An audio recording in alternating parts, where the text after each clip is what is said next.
Yo conozco a Salomón Reinach, yo conocí a Salomón Reinach gracias gracias al eruditísimo complemento o anexo, adición de Marcelino Menéndez y Pelayo a su Historia de los heterodoxos españoles, para tratar aquello que no era heterodoxia cristiana, que no eran herejías cristianas, sino que era el estadio previo a la llegada del cristianismo, el paganismo hispánico, el paganismo en Iberia, con una amplitud de miras impresionante e insólita en su tiempo. Estaba, desde luego, en la avanzadilla de los conocimientos sobre prehistoria, porque se remonta hasta lo más remoto, hasta lo más olvidado, y con una precisión y una elegancia, como le es habitual, verdaderamente admirables. Y en este análisis del paganismo, de la prehistoria hispánica, aparece naturalmente Salomón Reinach, contra el que hace esta prevención. Dice: creo necesario prevenir al lector incauto contra el espíritu radicalmente antirreligioso de la crítica de Reinach y sobre las abominables aplicaciones que hace de su método a los dogmas y ritos cristianos. Es un nuevo materialista, un nuevo ebemerista, un estudioso científico de la religión, que mientras toca la religión pagana, estupendo, pero cuando toca la religión cristiana, que no es mitología porque sigue viva y por lo tanto se la llama religión y no mitología, cuando trata los mitos cristianos, que evidentemente para don Marcelino Menéndez y Pelayo y para muchos son además, es que claro, para mí son mitología y además una religión, pero en aquel tiempo es impío, plenamente impío, considerarlo como algo distinto de una religión y además como la religión verdadera. Entonces se ve precisado hacer estas precisiones. Aun desde el punto de vista puramente científico, dice Menéndez y Pelayo, el totemismo, que es bueno, el gran logro académico de Reinach, el totemismo, considerado como clave para explicar la mitología clásica griega y romana, es de todo punto insuficiente y tiene todos los defectos de cualquier otro sistema exclusivo. El mito solar, el ebemerismo, todo maneras de acercarse al mito que Salomón Reinach historia en cultos, mitos y religiones. Al principio hace una exhaustiva clasificación y análisis de los métodos previos de otros grandes mitólogos. Salomón Reinach es uno de los grandes mitólogos de la historia de la humanidad, y desde luego ha de ponérselo junto a Eusebio, Fontenelle, el presidente de Brosses, Hume, Voltaire, Kuhn, Heutzer, Dupuy, del que ya hablé al tratar de Max Müller, Adalbert Kuhn, Max Müller propiamente, Ottfried Müller, Jakob Grimm, Mannhardt, Andrew Lang, Gedós, Bachofen, McLennan, Taylor, Herbert Spencer, Robertson Smith, Fraser. Bueno, pues evidentemente Salomón Reinach ocupa un lugar privilegiado entre todos estos estudiosos del mito, que cada uno de ellos tenía un sistema con sus obvias y naturales limitaciones, como todo sistema. Sigue diciendo Menéndez y Pelayo: el mismo Reinach ha reconocido, y esto es una cita de Reinach, que no es una llave buena para abrir todas las cerraduras. Pues claro, entonces no se le puede hacer ninguna objeción a Reinach, porque él mismo dice que su método no es una receta mágica, que no es ciencia, no es magia, que no abre todas las cerraduras. Sin embargo, hay que decir que entre todos estos historiadores, Reinach, que ocupa un lugar privilegiado entre ellos, resulta ser casi el más veraz, porque los últimos descubrimientos recentísimos, casi de ayer, los últimos descubrimientos arqueológicos en Göbekli Tepe y en Hieracómpolis, parecen dar la razón absolutamente por completo a Salomón Reinach. Uno cuando ve el totemismo en Göbekli Tepe y es eso que se ha llamado el zoológico, pero que era algo mucho más complejo en Hieracómpolis, y parece ser que estamos asistiendo en el desentierro de esos animales al nacimiento del mundo, al nacimiento material, al nacimiento materialista y ebemerista del mundo. Esos animales enterrados son los dioses, que luego van a perpetuarse durante milenios, y eran animales reales con un rey real, un megatirano como el primer emperador de China, Shi Shi Huangdi. Pues Narmer era algo parecido, un megatirano que luego sufre las iras y la revuelta de un pueblo que está hastiado de que se trate mejor a los animales sagrados que al pueblo, pero que sin embargo perdura y pervive como el primer emperador perdura y pervive, porque también el pueblo destruyó su palacio y bueno, la tumba permanece intacta, es de donde están sacando los guerreros de terracota, pero que hay mucho más. Hay un laberinto de mercurio, según dicen las fuentes, que ya evidentemente estará evaporado, con lo cual habrá vapores de mercurio y por eso no se quiere abrir, también porque no se quiere, claro, puede ser que al contacto con el aire muchas pinturas murales se deshagan, entonces no quieren abrirla todavía hasta no contar con todos los medios científicos para abrir ese tesoro. Pero bueno, el palacio sí que estaba a ras de suelo y lo destrozaron, y según la leyenda aparecieron allí los escritos de Confucio y otros autores que el primer emperador había intentado borrar. Alguien dirá, no queda nada del primer emperador, sin embargo, la China actual es en grandísima medida su China, y no solo porque el nombre de su dinastía esté en la palabra China, aunque puede ser por la dinastía posterior casi homófona para oídos de un europeo. Vale, la China es la China del primer emperador, pero no solo en lo etimológico, no solo en lo fonético, en lo meramente fonético, sino que la unidad de la escritura china, la unidad del país, que antes estaba dividido en varios reinos, evidentemente se remonta a la unidad, Confucio remonta a la unidad de China, de una China dividida, la dinastía Zhou que él venera, pero China, casi por naturaleza de las comunicaciones y del contexto histórico que era común a todos los imperios, estaba desmembrada, y la unión de China, la unión de la escritura, la muralla china, muchísimos rasgos con los que identificamos a China proceden del sueño megalómano de ese grandísimo tirano odiado por el pueblo que fue el primer emperador. Y en Egipto parece ser que se dio algo muy parecido con Narmer y con este odiadísimo tirano. No hay nunca que subestimar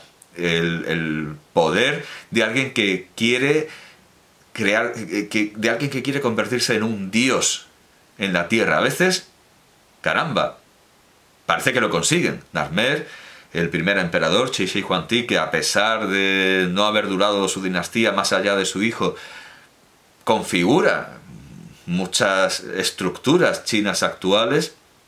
César, que ni siquiera, vamos, matan a su hijo. César es un megatirano que quiere ser un dios en la tierra y que ha tenido un éxito enorme, porque hasta en Rusia el zar se denomina así por el nombre de César. Stalin, ya que estamos en Rusia, Stalin y el Imperio Soviético en general logra que haya un busto de Lenin en la Antártida. Así que parece ser que muchos hombres sí han conseguido, a la manera de Vémero, convertirse en dios en la tierra y tener un culto muy prolongado. Incluso no hace falta ser un megatirano, alguien simplemente puede ir a remolque de lo que han hecho otros megatiranos como Julio César, y tenemos a Adriano, que es un turista, es un hombre más bien pacífico, hasta el punto de hacer un muro para frenar la expansión del Imperio Romano, y ahí empieza a acabarse el Imperio Romano con el muro de Adriano, cuando Roma renuncia a conquistar el mundo, sino que empieza a poner límites. Pues Adriano con Antino hace algo muy parecido, porque toda Europa y África y Asia Menor está llena de bustos de Antino que aparecen por todas partes, y eso era un interés suyo personal que no compartía a nadie. Eso era una cosa que le interesaba a él, pero logra que el mundo conocido esté lleno de estatuas de Antino. Y bueno, claro, alguien sí podría decir, Es que Antino no tiene ningún interés más allá del interés personal que tiene Adriano. Claro, alguien podrá decir, bueno, lo mismo, Julia Domna también, pero es que Julia Domna sí era filósofa, Julia Domna sí que mediaba entre los escoliarcas de las escuelas filosóficas, Julia Domna sí tenía una obra. Antino era simplemente un mancebo, era un muchacho que le interesaba a Adriano, pero al resto del pueblo, pues, Julia Domna sí. Lo digo porque Julia Domna también está...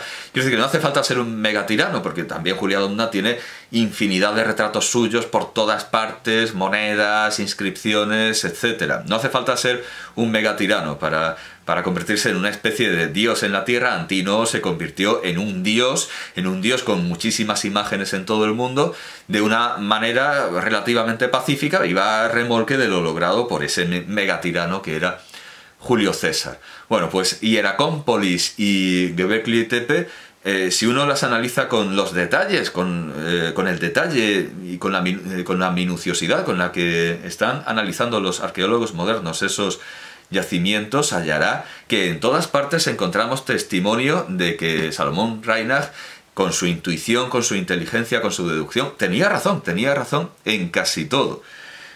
Termino con esta prevención de Marcelino Menéndez y Pelayo. Bueno, eso, que no es una llave buena para abrir todas las cerraduras, pero esto no es una prevención de Menéndez y Pelayo, es una prevención del propio Reinach. Dice, y otro secuaz de la misma doctrina Genel que ha aplicado a los estandartes de las regiones romanas. Bueno, es que ya hablamos de los discípulos. Efectivamente, los discípulos de Reinach pues tendrán los defectos que tengan, pero no son imputables a Reinach. Aunque esto es un asunto que precisamente discute Reinach y... Sí, a propósito de la siguiente observación que hace Menéndez y Pelayo. Entonces, a Menéndez y Pelayo le parece Reinach demasiado materialista. Demasiado materialista, eso de que vea al cristianismo como una religión como todas las demás y le aplique un método científico como a todas las demás. Lo escandaliza, le asusta, pero en el fondo sabemos que a Menéndez Pelayo, seguidor de Hume y seguidor de la filosofía escocesa y de Erasmo, aunque sea por vía de Vives, esto le gusta la ciencia, le gusta el método, no le gustan las tonterías. Y aunque tenga que decir que esto es escandaloso, bueno, pues el método de Reinach es un señor método, que no es una llave para abrir todas las cerraduras, pero abre bastantes y en otras puede actuar como ganzúa. Dice Menéndez y Pelayo también en la historia de los heterodoxos españoles, en este suplemento a propósito de la religión prehistórica. Nadie cree hoy en el ateísmo del hombre cuaternario que gratuitamente suponían Mortillet y Obelac. Y Obelac, que bueno, están en la línea de los que ridiculizaban a Marcelino Sáenz de Sautuola, diciendo que Altamira era una falsificación, una auténtica blasfemia científica, como lo es lo de que el hombre cuaternario, porque ellos lo digan, era ateo. Dice, nadie cree hoy en el ateísmo del hombre cuaternario que gratuitamente suponían Mortillet y Obelac. Un erudito nada sospechoso, porque no solo es judío de origen, precisamente Menéndez y Pelayo, sino radicalmente positivista, Salomón Reinach ha hecho sobre este punto las declaraciones más explícitas. Y cita a Reinach: la vida primitiva de la humanidad, en todo lo que no es exclusivamente animal, es religiosa. La religión es como la cantera de donde salen sucesivamente y se van especificando el arte, la agricultura, el derecho, la moral, la política y hasta el racionalismo. Es una cita del primer volumen de los 5 que se engloban en esta edición, en cultos, mitos y religiones. Pues en el primero establece esto, que todo procede de la religión. El estudio científico y positivista de la historia, los monumentos artísticos, etcétera, etcétera, nos conduce a esta conclusión. Todo procede de la religión. Cuando los arqueólogos alemanes en Turquía descubrieron el yacimiento de Göbekli Tepe, llegaron a esta conclusión a través de su concienzudo análisis de esos hallazgos tan portentosos, tan novedosos, tan únicos, tan extraños, que lo primero que le viene a un erudito de plantilla, un erudito corriente, al ver todo aquello, y hablo de mí mismo, lo primero que le viene a la cabeza al ver eso es que tiene que ser falso. O sea, parece falso. O sea, es tan novedoso, tan impresionante, tan raro, tan distinto, tan diferente, tan extraño, que parece falso. Y me sigue pareciendo falso. Y porque son arqueólogos alemanes, pero vamos, que los arqueólogos alemanes, por lo menos los holandeses, algo sí que han falsificado en Persia. Vale, yo de momento no me atrevo a hacer el ridículo y pienso que eso todavía algún día nos dicen era falso y entonces diríamos no se podía saber. Bueno, pero de momento los académicos de todo el mundo lo reconocen como auténtico. Entonces de Göbekli Tepe, pero claro, es que también está Hierakonpolis, entonces no solo voy a decir que Salomón Reinach tiene razón a propósito de un yacimiento que resulta tan extraño. Yo no digo que sea falso, pero es tan extraño que parece falso. Bueno, pues cuando los arqueólogos alemanes desenterraron Göbekli Tepe, llegaron a la conclusión de que, caramba, no es que venga primero la ciudad, primero la civilización y luego el culto religioso, los templos, sino que es al revés, que viene primero el templo, primero la religión y luego en torno a la religión viene el comercio, viene la ciudad, viene la civilización, viene todo. El centro de todo y el origen de todo es la religión. Y esta es la teoría del positivista Salomón Reinach, y los hallazgos, los yacimientos arqueológicos que se están descubriendo tanto en Göbekli Tepe como en Hierakonpolis, como en Caral Supé, como en tantos otros lugares, parecen dar perpetuamente y constantemente la razón a Salomón Reinach. A propósito de lo de que es judío de origen y no es propiamente judío, hay un artículo interesantísimo en este volumen que debería haber señalado y ahora me va a costar encontrarlo. A propósito de lo de que no hay que echarle la culpa a los discípulos de los fallos que no tengan sus maestros, al igual que en el caso de Adriano, que es un pacifista, etc. No hay que atribuirle el mérito a Julio César de lo que hagan sus sucesores más, bueno, más eruditos, más... Julio César era un tirano, era un dictador, era alguien que quería ser un dios en la tierra, pero era un pedazo de erudito, era un hombre sabio, era un hombre que era capaz de escribir un tratado de gramática, el tratado de analogía en pleno combate, en pleno transporte de tropas para combatir. Era un hombre cultísimo, nadie se lo niega, al igual que nadie le niega, por ejemplo, a Fidel Castro, que es un orador extraordinario y exquisito, pero también es un dictador, también es lo que es. Bueno, ya me sirve para decir que hay en este libro de ensayos. Esto es un libro de magníficos ensayos que vienen a ser como las virutas o las esquirlas de un taller alemán de Friedrich Max Müller. En la primera parte es Tótems y tabús, que es un concepto popularizado por Sigmund Freud, pero vamos, el estudio del totemismo y del tabú es uno de los grandes logros de otro gran judío de origen, como lo era Freud, que es Salomón Reinach. Después tenemos Céltica, unos magníficos ensayos, estudios sobre la religión de los celtas, mitos y rituales en Grecia, en Roma y entre los hebreos. Y luego tenemos, esto le lleva tiempo, es algo que le interesa especialmente, mitología figurada, es una mitología ilustrada, y aquí aparecen las ilustraciones. Voy a ver si encuentro...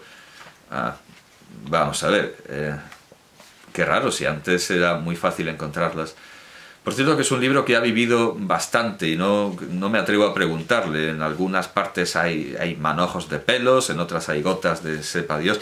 Bueno, la mitología figurada. La mitología figurada, pues es eso, es una mitología ilustrada como la que dirigió Rushpan, pero con mucho más grado de profundidad, es mucho más profunda, ha profundizado mucho más. Mitología figurada. Después tenemos cristianismo, historia, supervivencias y desviaciones. Y aquí naturalmente se discute, bueno, a Gilles de Rais, el compañero de Santa Juana de Arco. Aquí está la Inquisición, dos ensayos sobre la Inquisición, las apologías de la Inquisición y la Inquisición y los judíos, que sería muy conveniente el ensayo Las apologías de la Inquisición, página 1066, como debería recordar la página porque claro, es como la conquista de Inglaterra, la conquista normanda, en 1066. Las apologías de la Inquisición es un ensayo que deberían leer todos estos hispanistas filosóficos que defienden la Inquisición. Es un despropósito a base de lo que Reinach llama sofismas. Bueno, pues desde luego merece la pena leerlo.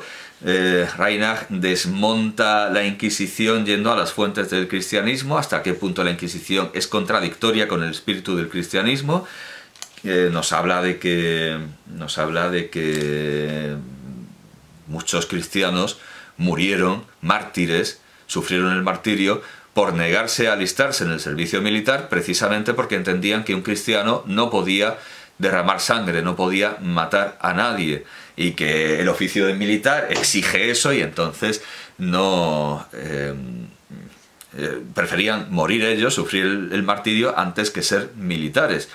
Y luego eso se amplía, y en las instituciones de Lactancio encontramos, aquí está, Lactancio hacia el año 320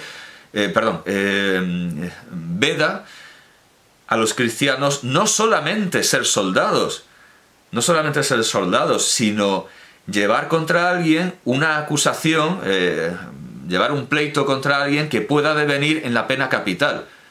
Si yo acuso a alguien de un delito por el que lo pueden ejecutar, no estoy siendo buen cristiano, estoy pecando. O sea, es todo lo contrario de lo que es la Inquisición, que por cierto, en realidad, el primer asesinato por ideas es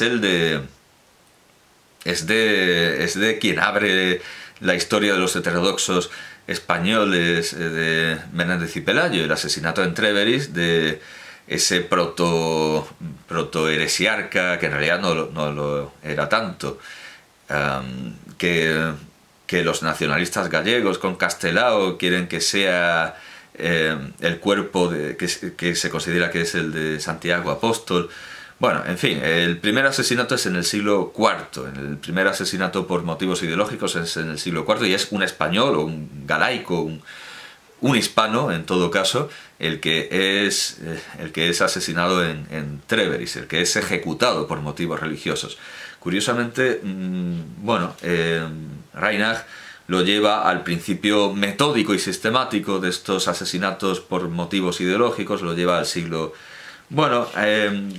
se centra más en Francia, entonces habla de 1022, habla del año 1022 como, claro, la primera ejecución entiendo que en Francia, pero claro, en Alemania había habido ejecuciones antes. Bueno, pues entonces los cristianos no pueden ser soldados, porque eso consiste en matar, no pueden acusar a alguien de algo que pueda proporcionarles, que pueda procurarles la pena de muerte. No pueden ser médicos tampoco, porque eso, claro, puede devenir en una muerte, supone derramamiento de sangre, y esa prohibición de la cirugía, que ya es tardía y es evidentemente una reelaboración fiel a la palabra pero no al espíritu, porque claro, un cirujano podrá cargarse a alguien y podrá dejarlo en la mesa, pero puede salvar muchas más vidas de las que seguramente dejará por el camino. Entonces no tiene sentido esa prohibición para los cristianos, para los clérigos, de ser cirujanos, porque claro, entonces dice Reinach que entonces ya se distingue entre clérigos y seglares.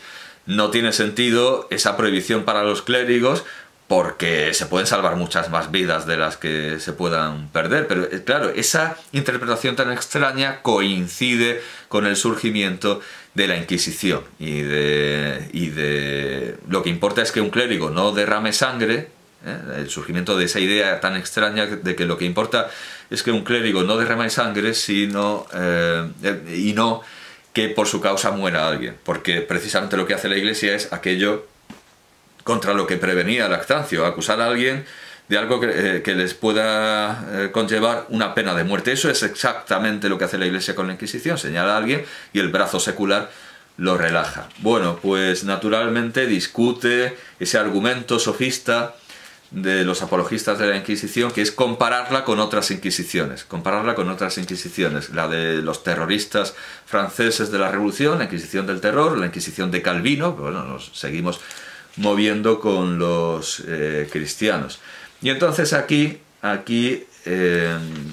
Reinach da unas ideas muy curiosas y viene a ser que la culpa de esas Inquisiciones también es de la Iglesia Católica y en último término del judeocristianismo. Porque en cuanto a los judíos dice que prueban en sus escrituras una intolerancia criminal y asesina de la que muy pronto son ellos mismos las víctimas, esa intolerancia, esas persecuciones se vuelven contra ellos. Y en cuanto a otros inquisidores, los inquisidores revolucionarios, los inquisidores... Vamos, todos son revolucionarios, pero bueno, los revolucionarios calvinistas o los revolucionarios que al final resultaron ser deístas, eran muy rojos, pero al final eran deístas. Los revolucionarios franceses, claro, Salomón Reinach dice que esa intolerancia procede de una educación católica. Y efectivamente, Robespierre está recomendado por el obispo de Arras, Calvino nace en el catolicismo, y así sucesivamente. Él le echa la culpa a todos estos otros inquisidores, a esa educación católica. Entendemos esa educación católica, no la de Lactancio, sino la educación católica del siglo XII, ese catolicismo a partir del siglo XII, aquello que sea anterior a ese catolicismo, pues se le puede echar la culpa a la intolerancia de los judíos, a la intolerancia de la religión judía, de la que hay sobradas pruebas en sus escrituras, en la Biblia, y termina llamando a la tolerancia, diciendo, dejemos a Voltaire. O sea, llama intolerante a Voltaire. Esto es importante. Para Reinach, Voltaire es un intolerante. Dice, dejemos a Voltaire, que fue muchas veces un fanático a contracorriente. A Voltaire lo ve como un fanático en el sentido opuesto a aquel en el que todo el mundo era fanático en su siglo. Que era un fanático, en el siglo que él vivió. Porque luego, cuando él muere, viene la Revolución Francesa, el sentido del fanatismo va en la dirección en la que iba Voltaire. Pero en el tiempo en el que vive Voltaire es un fanático a contracorriente. Luego las tornas se cambian, pero el fanatismo es el mismo. Estoy recordando, creo que es Sartre el que recuerda aquella cita de Saint-Just, ante una multitud que avanza, el hombre que se para va contra ella. Es un enemigo. Simplemente está ahí parado, pues ante una multitud que avanza, va contra ella. Dice, dejemos a Voltaire, que fue a menudo un fanático a contracorriente, dejemos a Voltaire su grito de guerra y de odio. Aplastad al infame, machaquemos al infame, écrasons l'enfant, que eso interpreto, que supone una interpretación, creo que Reinach cree, esto es muy raro, ¿verdad? Es un poco científico, pero entiendo que Reinach entiende que este grito tan misterioso y nunca aclarado, pero bueno, entiendo que lo entiende en el sentido habitual que se le daba y se le sigue dando, que es que va contra la Iglesia Católica y que el infame es la Iglesia Católica, y cuando dice machacado, o sea, casi con crujido, como una cucaracha, écrasons l'enfant, se refiere a la Iglesia. Bueno, Reinach no comparte ese grito, dice, dejémoslo a Voltaire. Y si Voltaire es un fanático, aunque sea contracorriente, es que se le puede dar la razón a Reinach, porque Voltaire estudió con los jesuitas, o sea que sí, algo de sentido, bastante sentido puede tener su idea de que todo el fanatismo, incluso el revolucionario, el jacobino, el comunista, procede de la Iglesia Católica o de, claro, la Iglesia Católica dividida ya en el protestantismo, que también, claro, los líderes protestantes han recibido su educación en la Iglesia Católica. Entonces se puede atribuir a esta Iglesia Católica medieval del siglo XIII, del siglo XI, como muy... Pero vamos, que al final hunde sus raíces en el siglo IV, en el mismo siglo en el que escribe Lactancio, pero no en el mismo momento. Es como Voltaire. Lactancio es como el Voltaire, salvando mucho